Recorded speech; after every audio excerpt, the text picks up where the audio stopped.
कीर्तिकान्तं नमाम्यहम्। बालचरित कहि विविध विधि मन मोह परम उछाहु। ऋषि आगवन कहे सिकुने श्री रघुवीर विबाहु। बाग तड़ाग बिलो की प्रभु हर से बंधु समेत। परम रम्य आराम यह जो राम ही सुख देत। सियावर रामचंद्र की जय।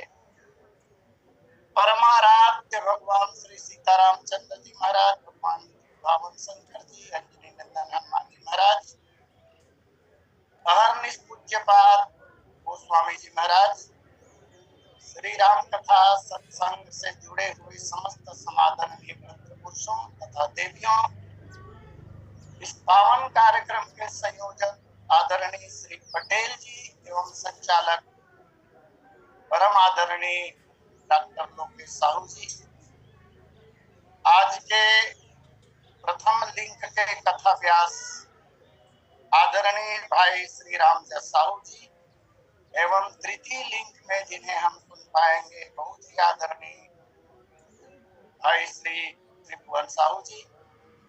आइए भगवान की महती अनुकंपा से जो समय प्राप्त हुआ है उस समय का सदुपयोग करने की चेष्टा करें। कथा के क्रम में कल हमने दर्शन किया था प्रभु अनुज लखन लाल जी महाराज के साथ राजबाग में पधारे हुए हैं और राजबाग में वहां की छटा का दर्शन भगवान कर रहे हैं। पहले भगवान ने बगीचे को देखा, बाग को देखा और बाग के पश्चात तालाब का वर्णन गोस्वामी जी महाराज ने किया और इस दोहे में बाग और तालाब दोनों का संयुक्त रूप से गोस्वामी जी महाराज वर्णन कर रहे हैं। आप कथा सुन पा रहे हैं बालकांड के 227वें दोहे पर, जहां गोस्वामी जी महाराज ने कहा बाग तड़ाग बिलो की प्रभु हर से बंधु समेत। परम रम्य आराम यह जो राम ही सुख दे। यह राजबाग अत्यंत ही रमणीक है जो भगवान राम को ही सुख दे रहे हैं। इस बाग को देखा श्री राम जी ने, दोनों भाई बहुत प्रसन्न होते हैं। यह अत्यंत रमणीय आखिर क्यों? तो पिछले 2 दिनों में इस पर चर्चा हुई है कि वहां विभिन्न प्रकार के पेड़ और लता बेलें सुनियोजित ढंग से रोपे गए हैं। क्रमबद्ध जिस पेड़ के बाद जो पेड़ फलता है वही लगाए गए हैं और ये पेड़ भी सामान्य नहीं है। भगवान महादेव की तपस्या कर इन वृक्षों को पौधों के रूप में प्राप्त कर श्री जनक जी ने रोपे हैं, इसलिए सुंदर हैं।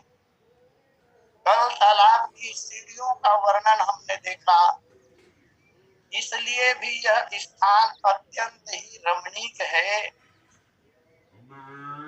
हर से बंधु समेत श्री राम जी लखन लाल जी के साथ हर्षित हो रहे हैं, प्रसन्न हो रहे हैं। क्यों? बाग तड़ाग बिलो की तरफ, बाग और तालाब को देख जो सर्वशक्तिमान परमात्मा एक क्षण में आदेशित करके माया के द्वारा अनंत ब्रह्मांडों का सृजन करवा देते हैं, वे ईश्वर क्या किसी कृत्रिम वस्तु को देखकर प्रसन्न हो सकते हैं? एक प्रश्न बनता है। साथ में प्रबल वैराग्य महाराज लखनलाल जी हैं, तो क्या प्रबल वैराग्य भी सांसारिक कृत्रिम वस्तुओं को देखकर प्रभावित हो सकते हैं? लेकिन गोस्वामी जी महाराज तो कह रहे हैं, बाग तड़ाग विलोकी प्रभु हर से बंधु समेत। हाँ, प्रसन्न हुए। प्रसन्नता के अनेक कारणों में से मैं उन कारणों पर नहीं जाना चाहूंगा। एक कारण जो अच्छी लगती है मुझे व्यक्तिगत रूप से,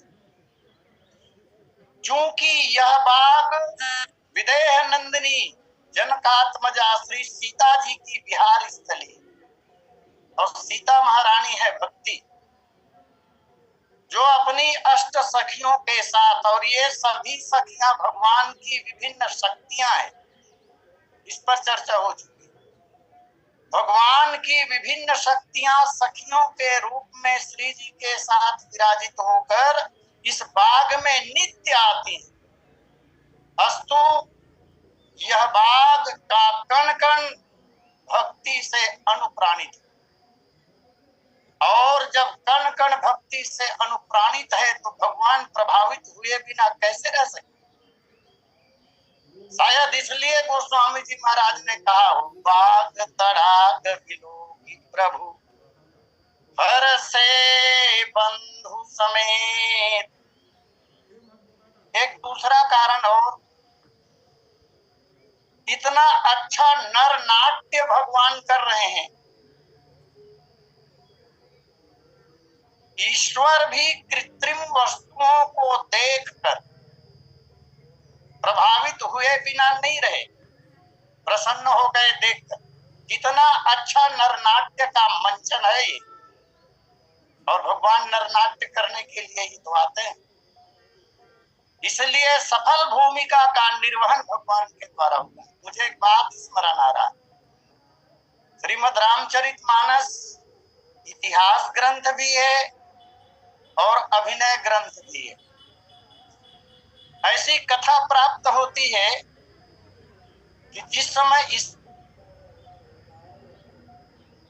भगवान महादेव है, तो भगवान महादेव शिव शंकर ने जब विभिन्न पात्रों को अलग अलग पाठ बांटा, पाठ जब दे रहे थे, तो कहते हैं भगवान शंकर को श्री राम जी के ऊपर एक छोटी सी शंका यह कि जो ईश्वर निर्विकार रहता है, इस लीला में एक प्रसंग ऐसा आएगा जब श्री सीता जी का हरण हो जाएगा, और जब श्री सीता जी का हरण हो जाएगा तो निर्विकार रहने वाला ब्रह्म, जो कभी किसी परिस्थिति से प्रभावित नहीं होता है, सदा एक रस में रहता है, वो विरह का नाटक कर पाएगा कि नहीं कर पाएगा?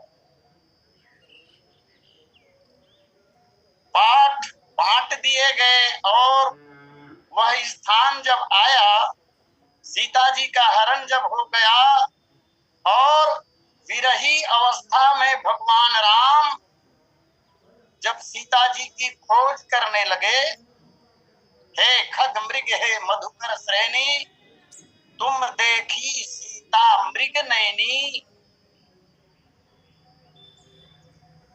भगवान महादेव बहुत प्रसन्न हुए, बोले हमने जैसा सोचा था उससे थोड़ा आगे बढ़ के लीला हो। यही बात यहाँ भी, निर्विकार ब्रह्म जनक जी महाराज के बगीचे और तालाब को देखकर हर्षित हो, और परम रम्य आराम, यह परम रम्य स्थान है, यह रम्यता प्रदान करने वाली हर वस्तुएं यहाँ पर उपलब्ध हैं, जिनके कारण यह बात अत्यंत रम्य हो गया है। परम रम्य आराम, यह परम रम्यता यहाँ इसलिए भी है क्योंकि श्री जी जब नित्य आती हैं तो वे भी इन वृक्षों की छाया में विश्राम करती हैं। और गिरा अरथ जल बीज सम कहियत भिन्न भिन्न। इस न्याय के अनुसार श्री राम जी और श्री सीता जी अलग तो है नहीं, इसलिए भी चूंकि श्री जी यहाँ विश्राम करती हैं, श्री जानकी जी की विरह निवेदन, क्षमा चाहूंगा, विहार स्थली है यह, इसलिए भी भगवान राम आनंदित हो रहे हैं। जो राम सुते, इतनी रम्यता है यहाँ की, वो राम जी को सुख प्रदान कर रहे हैं, जबकि स्वयं श्री रामचंद्र जी महाराज सारे ब्रह्मांड को सुख प्रदान करने वाले हैं। रमनते योगिनो अस्मिन, योगी लोग जिसमें रमते हैं, और जो योगियों में रमते हैं, जो कण कण में रमते हैं, उनको इस बाग में सुख की अनुभूति हो रही है। जो आनंद सिंधु सुख राशि, सीकरते त्रैलोक्य सुपासी, ऐसे भगवान यहाँ सुख को प्राप्त कर रहे हैं। अब समय होने लगा, भगवान जब बाग में आए तो गोस्वामी जी महाराज ने दो बातें कही। पहली बात तो ये कहा गोस्वामी जी महाराज ने कि समय जानी गुरु आय सुपाई, और ले न प्रसून न चले दो भाई। इस बाग में आने का मुख्य प्रयोजन दोनों भाइयों का क्या? तो लेन प्रसून चले दो। और फिर जैसे ही चले और पहुंचे, तब गोस्वामी जी महाराज ने कहा बाग पर देखे उजाई, बाग को देखने लगे। देखेंगे तब ना फूलों का चयन होगा। कहीं कहीं ऐसा विचार सुनने को मिलता है कि भगवान बाग देखने गए थे, देखने नहीं गए थे, लेन प्रसून चले दो भाई, स्पष्ट किया है गोस्वामी जी महाराज। और फूल लेने के लिए जब जाएंगे तो देखने की क्रिया तो होगी। इस तरह राम जी ने देखा। अब समय हो रहा है, फूल चयन आरंभ नहीं हुआ है अभी। और तब गोस्वामी जी महाराज ने कहा चहु दिशि चितई पूछी माली गन, लगे ले नतल फूल मुदित मन। चहु दिशि चितई पूछी माली गन, भाई बगीचे में तो पहुंच ही गए हैं, और मध्य बाग में उन्होंने तड़ाग का दर्शन किया। उसके बाद भगवान चारों ओर देख रहे हैं। किन्हें देख रहे हैं? तो बोले चहु दिशि चितई पूछी माली गण। एक माली नहीं है, वहां बहुत से माली। बाग में जब गए उस समय मालियों की चर्चा नहीं आई। बाग का दरवाजा बिल्कुल खुला है, लेकिन उस बाग में भी, बाग भी है वहां, उपवन भी है वहां, और फुलवारी भी है वहां, तीनों अलग अलग है। बाग में फलदार वृक्षों की प्रधानता होती है। उपवन जो होता है वहां खेलने और विश्राम करने का स्थान होता है। यद्यपि पेड़ वहां भी होते हैं, फूल वहां भी होते हैं, सब जगह फूल और फल होते हैं, लेकिन प्रधानता बाग में फलदार वृक्षों की प्रधानता, उपवन में मनोरंजन का स्थान, और वाटिका जिसे कहते हैं या फुलवारी जिसे कहते हैं, ये बाग का तृतीय खंड है। ये यहाँ फूलों की प्रधानता होती है। अब भगवान लेन प्रसून चले दो भाई, तो फूल चयन करना है, इसलिए भगवान चारों ओर दृष्टि दौड़ाकर मालियों को देख रहे हैं। पुष्प वाटिका में प्रवेश करने के लिए बहुत से माली वहां पर है। चौपाई स्पष्ट कर रही, और इस पर बहुत मधुर कथा मैंने सुनी।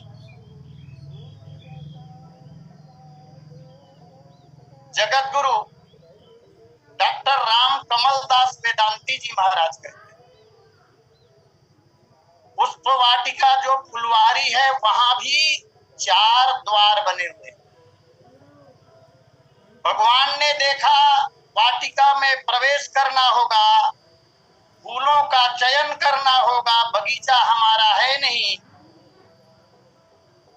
बगीचा या फुलवारी विदेहराज जनक जी का है और वहां रक्षक के रूप में माली तैनात हैं, इसलिए माली से बिना पूछे फूल लेना अच्छा नहीं होगा और धर्म इसकी अनुमति भी नहीं देता।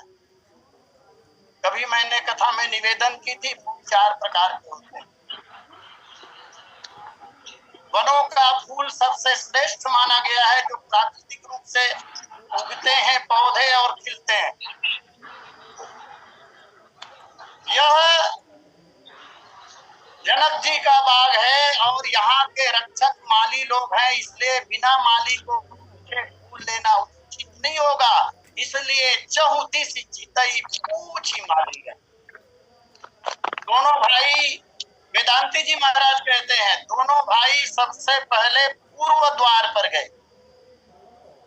पूर्व द्वार पर जब गए तो वहां पुलह नामक ऋषि आज माली के रूप में विद्यमान है। जैसे पक्षियों के वर्णन में कहा गया कि ये पक्षी के रूप में रूपांतरित हुए जो महानुभाव दिखाई दे रहे हैं, इस पर चर्चा हुई है। ठीक इसी तरह अलग अलग पर भी अलग अलग महात्मा लोग माली के रूप में हैं। पूर्व द्वार पर जब भगवान पहुंचे तो वहां माली के रूप में महात्मा पुलह मिले। राम जी ने भाई लक्ष्मण से कहा, लक्ष्मण जाओ अनुमति मांगाओ। भगवान खड़े रहे। थोड़ी दूर पर लखनलाल जी महाराज गए और जाकर लखनलाल जी महाराज ने अनुमति मांगी। तब महात्मा पुलह, एक निवेदन यहाँ पर करूं मैं, ये अवज्ञा नहीं है किसी प्रकार की। जिस प्रकार से भगवान लीला करते हैं, ऐसे ही भगवान के भक्त और संत लोग भी लीला करते हैं। ये भी लीला ही करते हैं। देवर्षि नारद की जो कथा हम लोग पढ़ते सुनते हैं, भगवान विष्णु के अवतार हैं, वो लीला ही है नारद जी। नारद जी में चारित्रिक दृष्टि से यदि देखा जाए तो कोई दोष हो नहीं सकता, लेकिन नारद जी को मोह हुआ, ये लीला। कहा भी पुलह से निवेदन किया कुमार लखनलाल जी ने, बोले माली जी हम गुरुदेव की पूजा के लिए पुष्प लेने के लिए आए हैं और इस पुष्प वाटिका में प्रवेश की अनुमति चाह रहे हैं। और तब महात्मा पुलह ने कहा, राम जी को बुलाओ। लखनलाल जी महाराज को अच्छा नहीं लगा, उनका स्वभाव दुनिया जानती है। श्री राम जी के पास गए, जाकर कहा, भैया ये माली बड़ा टांग है, अनुमति नहीं दे रहा, आपको बुला रहे। श्री राम आए। वैसे पुलह ने कहा था राम को बुलाओ, उनका मुखमंडल जब हम देख लेंगे तब निर्णय करेंगे कि बाग में प्रवेश करना उचित रहेगा अथवा नहीं। श्री राम जी आए। भगवान श्री राम का प्रत्यक्ष दर्शन महात्मा पुलह ने किया और तब राम जी ने कहा कि हमें अनुमति चाहिए वाटिका में प्रवेश करने की और फूल लेने की। महात्मा पुलह ने कहा, राम जी अभी फूल तोड़ना शुरू नहीं हुआ है और आपके मस्तक पर पसीने की बूंदें दिखाई दे रही। क्या लीला है भगवान की, सब भगवान लीला ही कर रहे हैं। कार्य आरंभ नहीं हुआ और मस्तक में स्वेद की बूंदें दिखाई दे रही है। महाराज फूल कैसे चयन करेंगे आप, थकान आ जाएगी। इतने कोमल हैं आपके अंग प्रत्यंग, इसलिए महाराज वाटिका में प्रवेश की अनुमति तो हम नहीं देंगे, आप नहीं जा सकते। पुलह ऋषि ने जब अनुमति नहीं दी तब कहते हैं कि भगवान पूर्व द्वार के बाद दक्षिण द्वार पर पधारे, और जब दक्षिण द्वार पर पधारे तो वहां पर वैशंपायन महात्मा जो थे वो माली के रूप में विराजमान थे। उनसे अनुमति मांगी। वैशंपायन जी ने भी दर्शन किया भगवान का, और वैशंपायन जी ने कहा, हे राम जी, आपका मुखमंडल जो है वो नील कमल के समान, नील सरोरु नीलमणि नील नीलधर श्याम, नील कमल के समान है महाराज आपका मुखमंडल। और इस बगीचे में बहुत प्रकार के फूल हैं, और बहुत प्रकार के फूल होने के कारण यहाँ भौरों की संख्या बहुत है। इस बगीचे में जो पौधे लगे हैं महाराज ये भी प्राकृतिक हैं, प्राकृतिक पौधे हैं, ये फूल भी प्राकृतिक ही हैं और भौरे भी प्राकृतिक ही हैं। यहाँ के फूल इतने सुंदर नहीं हैं जितने सुंदर आपका मुखमंडल। आप अनुमति मांग रहे हैं, यदि मैं अनुमति दे देता हूं और जैसे ही आप वाटिका में प्रवेश करेंगे तो होगा क्या, ये भौरे जो प्राकृतिक फूलों का रस ले रहे हैं वो इन फूलों का रस लेना बंद कर देंगे, क्योंकि आपके मुखमंडल की जो शोभा है ये फूलों से भी कई गुना ज्यादा सुंदर है महाराज। भौरे फूलों को छोड़कर आपके मुख कमल का रस लेने के लिए आ जाएंगे, अप्रिय स्थिति निर्मित हो जाएगी। इसलिए प्रवेश की अनुमति नहीं है महाराज। वैशंपायन जी के वक्तव्य को सुनकर बहुत प्रसन्न होते हैं कुमार लखनलाल जी, क्योंकि रघुपति कीरत विमल पताका दंड समान भयउ जस जाका, ये लखनलाल जी महाराज। अनुमति नहीं मिली इस पर नाराजगी नहीं है लखनलाल जी।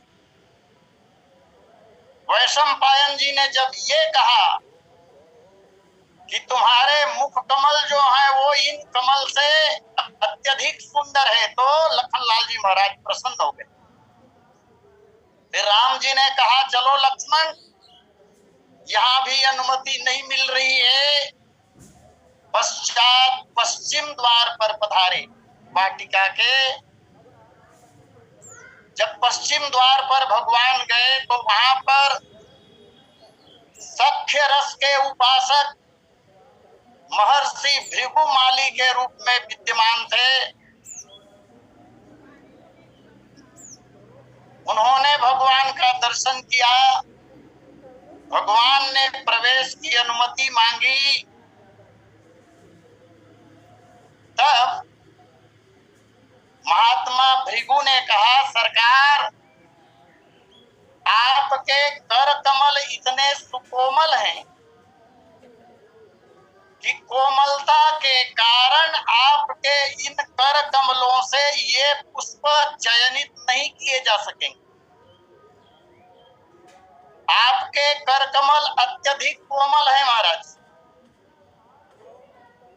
और आपके कर कमलों की तुलना में इस बाग के जो फूल हैं वो कठोर हैं।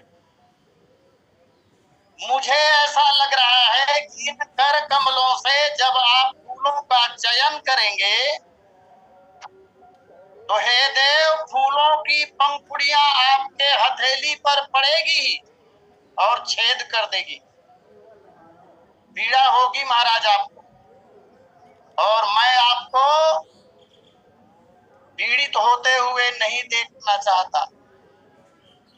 अस्तु, इस द्वार से भी आपको प्रवेश की अनुमति नहीं है। और तब भगवान जो है वो अंतिम उत्तर द्वार पर पधारे। उत्तर दिशा वैसे भी ऋषियों की दिशा है, महात्माओं के लिए उत्तर दिशा कहा गया है। और तब तक जब भगवान उत्तर दिशा में पधारे तब तक इन तीनों द्वार के सभी माली उत्तर दिशा वाले द्वार पर ही इकट्ठे हो गए। यही लीला थी। ये श्री राम को बिलमाकर अधिक से अधिक दर्शन ही करना चाह रहे थे, इसलिए ऐसा उन लोगों ने कहा था। अब भगवान उत्तर द्वार पर पहुंचे, सभी ऋषि वहीं इकट्ठे हो गए, सभी माली विराजमान है। और क्या सुंदर वर्णन प्राप्त होता है दास्य भाव के रसिक, दास्य रस के उपासक महर्षि अंगिरा वहां पर माली के रूप में विराजमान। उन्होंने भी अपनी ओर से एक विशेष बात कही है, सरकार मैं देख पा रहा हूं आपके चरण इतने कोमल हैं कि फूल की पंखुड़ियां आपके चरण में अगर पड़ जाए ना तो आपके चरण को छेद कर सकते हैं महाराज। रघुराज कहूं गड़ गई है ललाप पान की पाकुर पायन में। सुंदर श्यामल गौर लला, सांवले और गोरे रंग वाले हैं राजकुमारों। श्यामल गौर सुनो दो लालन, महाराजा रघुराज सिंह जी कह रहे हैं। श्यामल गौर सुनो दो लालन, आए कहाँ देव गायन में। कहां से आए हो बताया भगवान ने, सब जानकर भी। और इसका भी अपना एक अलग आनंद है। इत कौन पठायो दया नहीं लायो, दया नहीं आई जिसने आपको भेजा यहाँ। और तब कहा आखिरी पंक्ति में रघुराज कहूं गड़ी जई है लला, पान की पाखुरी पायन में। ये दास्य रस का उपासक है। और भक्त जो होता है उसकी दृष्टि में भगवान इतने कोमल होते हैं, इसलिए तो भक्त खड़े फूल भगवान पे नहीं चढ़ाता, पंखुड़ी निकाल के चढ़ाता है, कहीं फूलों की आघात मेरे प्रभु को न लग जाए।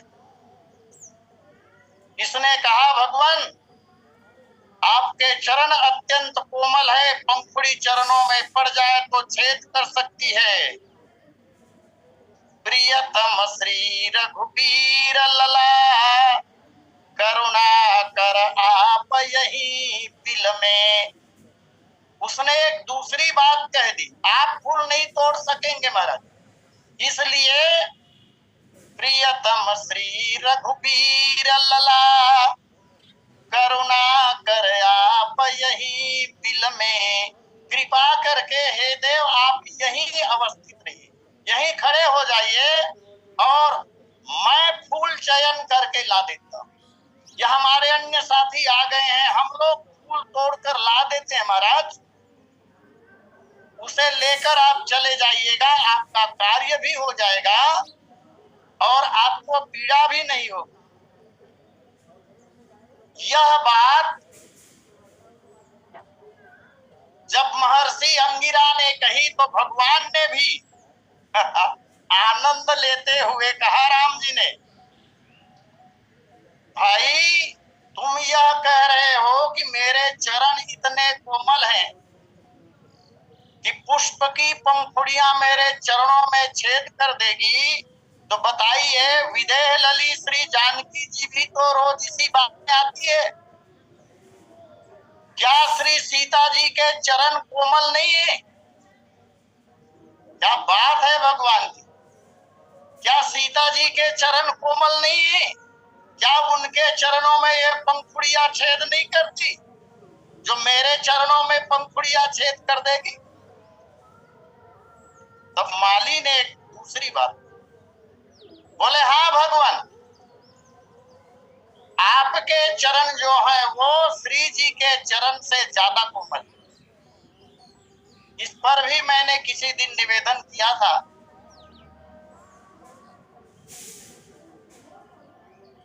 कमल सब फूलों में सर्वाधिक कोमल होता है। सबसे कोमल पंखुड़िया कमल की कही गई।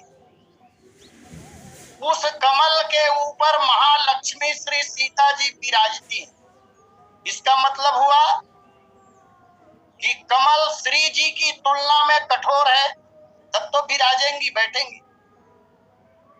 तो फूलों में सबसे कोमल कमल, कमल से भी ज्यादा कोमल श्री जी के अंग, और श्री जी के अंगों से भी अन्य अंगों से अधिक कोमल श्री जी के चरण कमल, श्री जी के चरण कमल से भी ज्यादा कोमल श्री जी के कर कमल, और श्री सीता जी के कर कमल से भी ज्यादा कोमल है भगवान श्री रामचंद्र जी महाराज के चरण।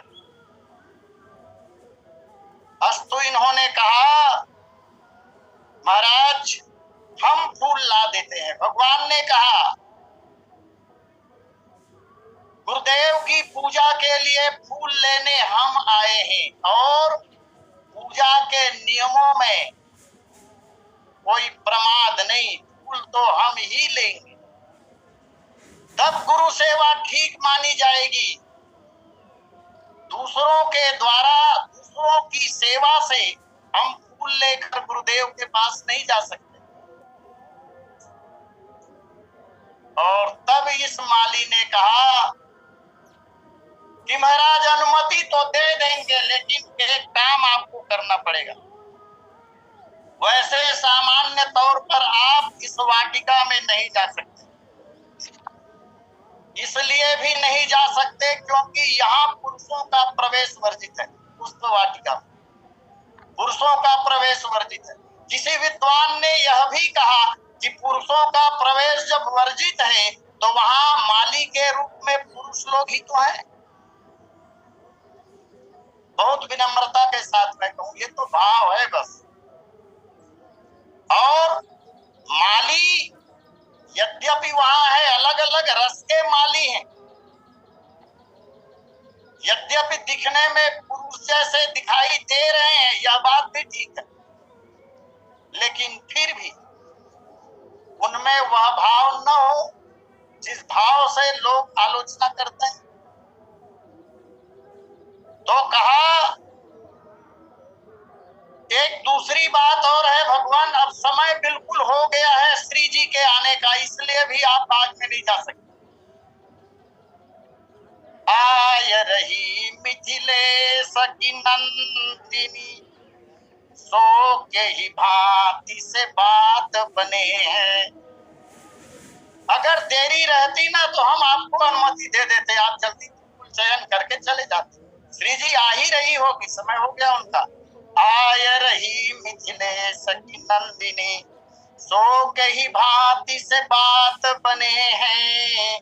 और जाई बदे तुम जानत है, सोई जान के टोना आप चले हैं।